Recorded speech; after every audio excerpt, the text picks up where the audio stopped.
because I saw unsuccessful relationships. But then when I started going to church and started figuring out, the protection, the hedge, the husband and I, the wife, the children, I started figuring out, hey, you know what? My mom was a young parent. Like I told you, my dad fought in Vietnam. My mom had her first child at 16. Her second child at 19, me. So she didn't know what she didn't know. But you know what my mom did do? She put herself through school, became a nurse, got things figured out, and then found the right person. So I looked from a view, and then I had the wisdom to see some successful marriage relationships in my church, and I started to get mentored by those people. Okay? So we've done these things, and we work exclusively with educators. We work exclusively with truck drivers, and we work exclusively with people in the medical industry, but we don't look past any profession, especially police officers and fire people, because they're, kin to our hearts. So middle of the road people, hard-working people, is where our passion to serve people is, if that makes sense. So, moving right along, turn this slide for me, please. This is one of the members of our team. This is Melvin Hobson. As I was telling you, he's an HR professional. If you click those 3 times for me, son. And just to give you an idea of people, so if you're going out and you're having financial things moving fast in your life, you should at least one time a month take a couple of hours to look at your finances. Have a team meeting with your family, if that makes sense. Okay? Go to the next slide, son. So, here's the thing I want you to remember. If you don't remember anything, if my speech is bad, blame my son. Okay? All right? Rule of thumb number 1. Pay yourself first. I don't mean give to your favorite charity or church first. I literally mean pay yourself first. How many of you guys and gals, by show of hands, have cable? Have a cell phone? Go out to their favorite restaurant or watch a game every 2 now and then? How many people, by show of hands, they spend at least $20 to $80 on some of those things I just mentioned? When I was in over $40,000 worth of consumable debt, you know what I was doing? I was a young professional, going out partying and everything, thinking that tomorrow was never going to come. And all I had to do was put aside $20, $40, $50, $100 a month. So if you only had $25 a month, pay yourself first. Since 2000, when I married my wife, we set aside our first payment to us first. Our second payment went to our God and our church. Our third payment went to all of our bills. We have made payments to ourselves, and as our income grows, we increase it percentage-wise. Does that make sense? So we have put together a nice little nest, and we plan for what we're going to do in the future. So 18 years later, every pay yourself first payment comes out.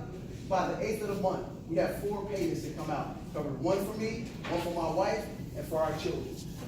And then we pay everything else. Does that make sense? So, why are you in logistics? This was for like logistics, but saying it's real easy to create freedom. Freedom equals retirement. Anybody here know what a Roth IRA is? By show of hands. Everybody has one, raise your hand, please. That is the best vehicle ever created for middle class America. Why do I say that? I got this 401k over here.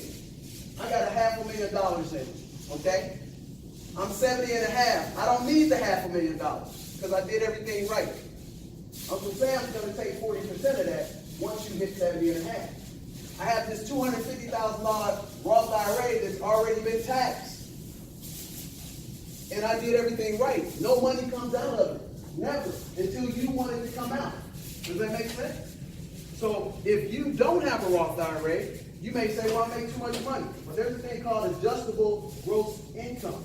That's after you get all your tax write-offs, you can get down and fit into those scenarios. I actually have clients that make over $300,000 a year that have Roth IRAs. You know why?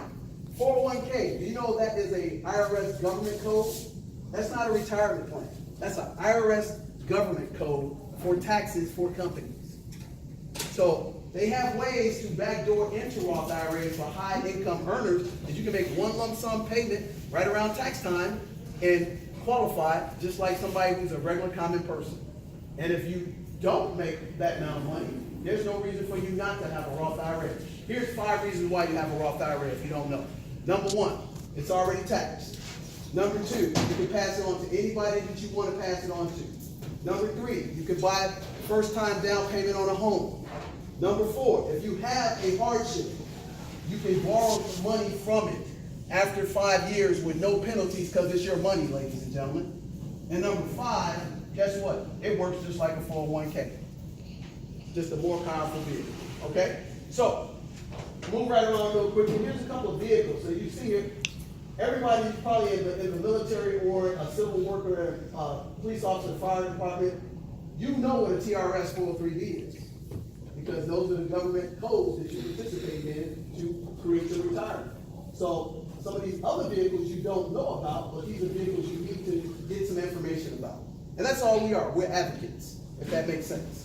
Our goal is to become advocates for you. So I would encourage you, if you have any little side job or ideas that from your profession you can become a consultant to your industry, which a lot of people do, I would look up this book here called Ink and Grow Rich. Ink and Grow Rich. And Jeff, you let me go, don't let me go over the time slot because I don't want to do that. So, next slide, son. Let me give you what an ideal, perfect American lifestyle looks like versus what you see on television. Everybody wants to be a millionaire, correct? By show of hands. Everybody wants to be a millionaire. But you know what you really want? You want to live the lifestyle of a millionaire. I've been doing this since 2000. And over 10,000 people that I sat down with personally, here's what I've come to find out based on just the facts. I have a degree in accounting, so I only look at the numbers. I don't get emotional about it. My mom said that was a bad thing about it, but then it became an asset because after sitting down with 10,000 people, ladies and gentlemen, I found out that $8,333 a month will give you the same lifestyle as somebody who makes $1 million, who's living the lifestyle, spending the money, showing the bling bling and all this stuff. Because the average median income in America is only $50,000. That's based on IRS.gov and SS.I. These are not Dale's numbers. These are based on all the tax returns and all the census that have been done. And I welcome you to go look it up. So, go to bankrate.com. Anybody ever heard of that little website, bankrate.com, by show of hands? It's a phenomenal website, isn't it? I don't get any endorsements from them, but it's the best. Okay? Then go to this bank website, and I'll send this to you, ladies and gentlemen. Financial Samurai. That gives you the definition of an affluent family lifestyle. An affluent family lifestyle is a family or individual that makes over $150,000 a year. 2 people, they call it about $250,000. Okay? Then you can go to IRS.gov. It'll tell you what the average tax return is. Then you can go to this little, rinky-dink website called Ranchwork.com, or you can go to 7fearsofmoney.com. You can have a free living versus a celebrity lifestyle, which is expensive, or you can get to yourself consumer debt free. These numbers, let me give you the disclaimer. $8,333 a month is when you get to be consumer debt free for a household of 4 people. You will have a $1 million lifestyle. How do I know? I give you guys 3 questions, 3 answers, first 2 on count. How do I know, sir? Bingo. He's the first person got that right. Been there, done that. My dad says I got the t-shirt. That's when I showed you 2002, 2008. I stepped into that category. No debt, passive income coming into my house. Control my environment. But when I was in my 20s and 30s, I was out of control. I was new rich. I was hard-headed. Didn't listen to anybody. And then when I had my comeuppance, I got serious about what I want to do for the long term and what I want to do. And when I realized that marriage is a great thing, I said I'm going to take care of my wife and my children. Next slide, son. So here's how it's broken down, ladies and gentlemen. So the average 3,000 square foot house across America, I'm talking from coast to coast to the Republic of Texas, it is 3,000 square feet. It's about $363,000. That's the average.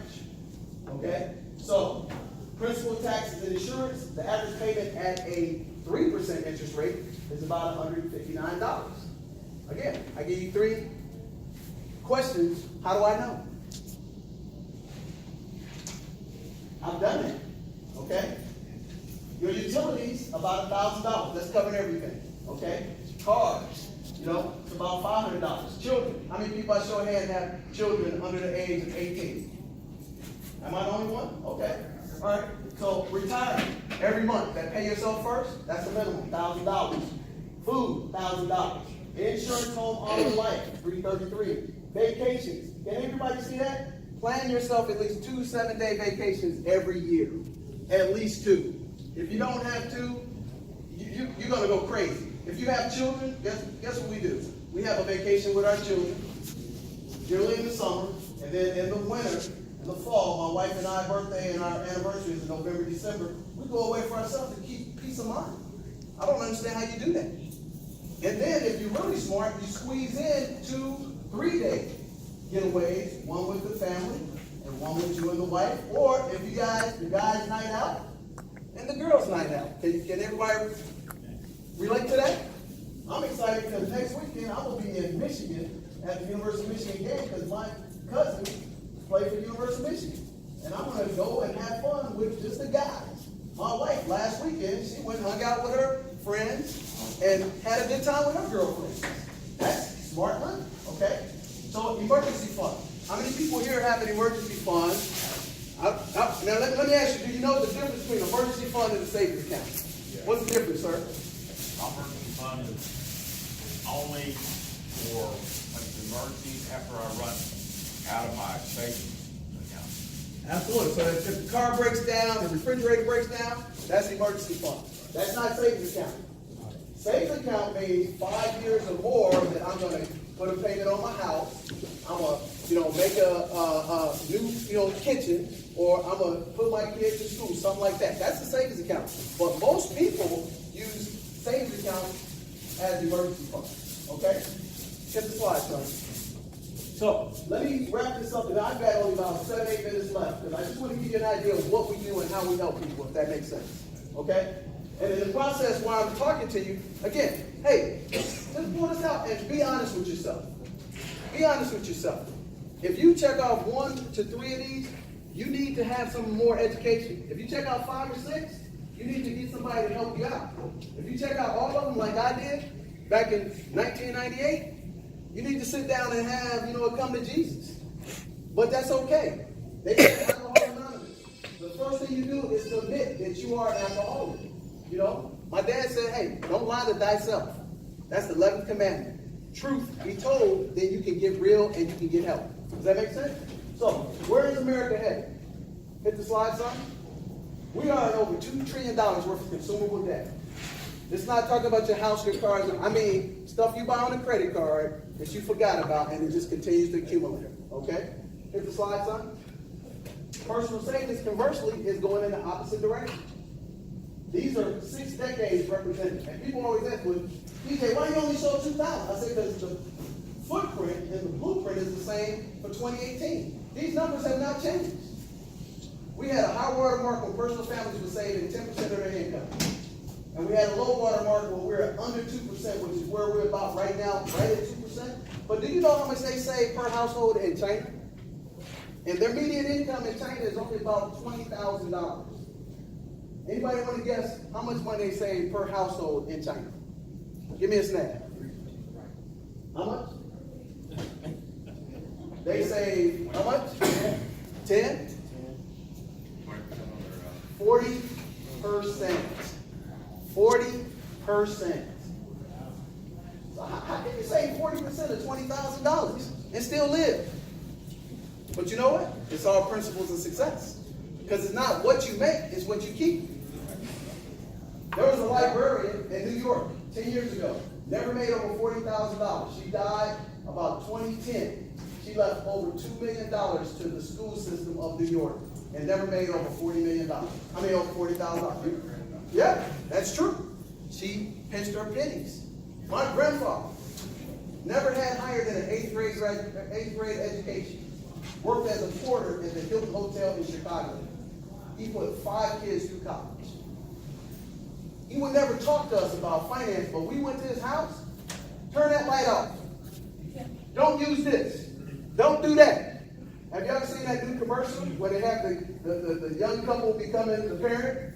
I become that person. I'm like, why are you like? I said, you know what? Now I get it, because my grandfather was unplugging this and unplugging that. But when he passed away, my grandfather left 3 homes, left several money for 2 generations. And again, he never had higher than an eighth grade education, never made more than $40,000 a year. And he worked the same job for 56 years as a porter. But he squeezed every penny he had because he didn't have that opportunity. Does that make sense? We have an embarrassment of riches now.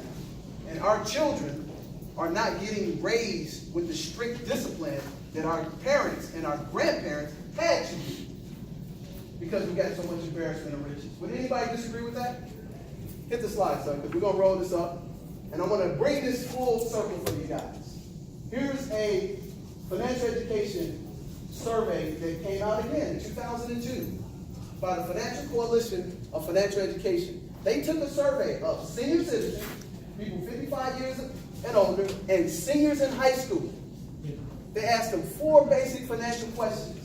First one was, what's the difference between a CD and a money market? Can anybody take a stab at that for me? What's the difference between a certificate of deposit and a money market? Guaranteed a certain amount, and the other one's on based off market. Okay, that was close. Anybody else want to give another stab? All right, here's it in a nutshell. A money market and a CD pays particularly about the same interest rate. Number 2, the certificate deposit is guaranteed by the Federal Department Insurance Corporations, so up to $250,000. The money market is not. 20% of the senior citizens said they were the same vehicles. 30% of the seniors in high school said the same thing.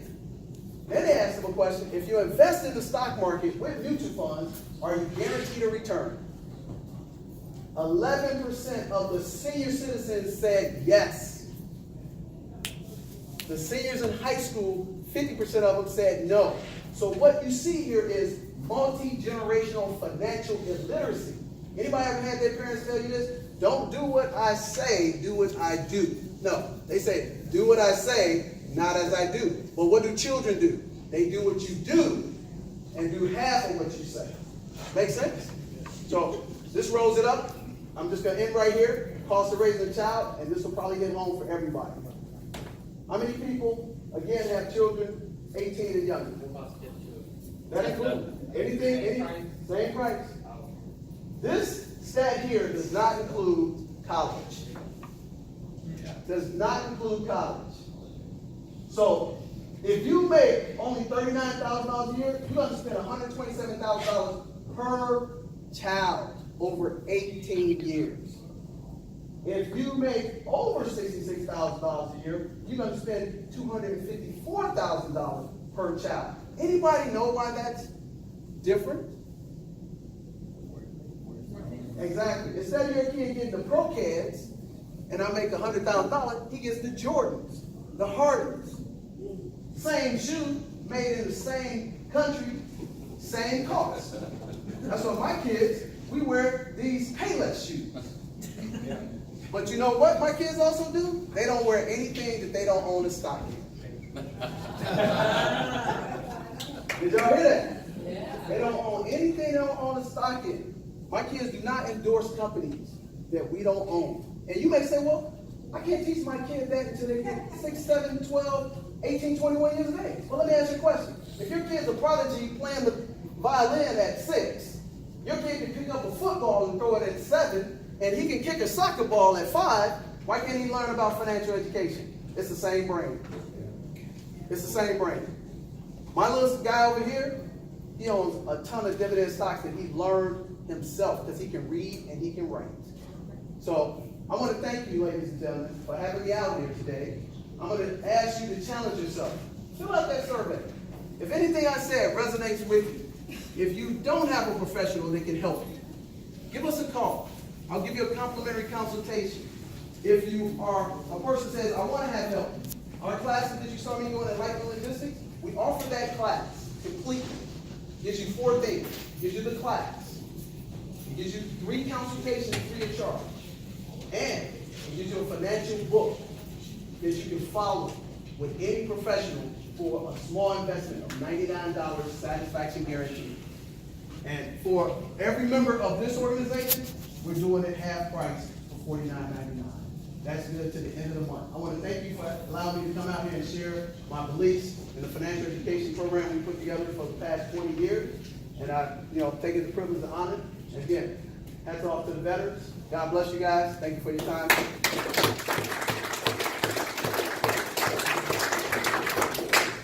Thank you very much for coming. Appreciate it. Just two quick reminders. Next month, we have Mike Lamb. He's the assistant